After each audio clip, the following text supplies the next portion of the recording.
বিএনপির জ্যেষ্ঠ যুগ্ম মহাসচিব অ্যাডভোকেট রুহুল কবির রিজভী বলেছেন, পার্শ্ববর্তী দেশ ১৪০০ শিশু তরুণ কিশোরের হত্যাকারী রক্তপানকারী শেখ হাসিনাকে আশ্রয় দিয়েছে, এখন বাংলাদেশের ভেতর নাশকতা করার চেষ্টা করছে। তার মানে পার্শ্ববর্তী দেশ শেখ হাসিনার কাছে এতটাই কৃতজ্ঞ, অর্থাৎ ক্ষমতায় থাকতে নিজেদের সার্বভৌমত্ব এবং স্বাধীনতা এতটাই বিক্রি করেছেন যে তাকে শেল্টার দিয়েছে এবং অতৎপরতা চালাতে সার্বিকভাবে সহযোগিতা করছে।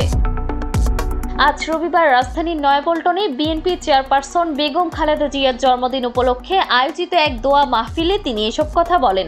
এই দোয়া মাহফিলের আয়োজন করে জিয়া পরিষদ। রিজভী বলেন, আওয়ামী লীগের ভয়ঙ্কর নির্যাতনের কাছে যিনি আদর্শচ্যুত হননি তার নামই তো বেগম খালেদা জিয়া। তিনি আপোষ করতে পারতেন, শেখ হাসিনাকে ছাড় দিতে পারতেন। দিলে কি হতো? দিলে দেশের প্রতি বিশ্বাসঘাতকতা হতো, জনগণের প্রতি বিশ্বাসঘাতকতা হতো। আর জনগণের প্রতি বিশ্বাসঘাতকতা মানে গণতন্ত্রের সঙ্গে বিশ্বাসঘাতকতা। এই পথ অবলম্বন করেননি, বরং মৃত্যুর সঙ্গে পাঞ্জা লড়েছেন। একবার না একাধিকবার প্রচন্ড নিপীড়নের শিকার হয়েও তিনি বিন্দুমাত্র ছাড় দেননি। তিনি বলেন, এরশাদের আমলে আর শেখ হাসিনার এই টানা ১৬ বছরে তিনি দুঃসহ নির্যাতনের শিকার হয়েছেন। কিন্তু এই নেত্রীকে টলানো যায় না, নেত্রীকে বশ মানানো যায় না।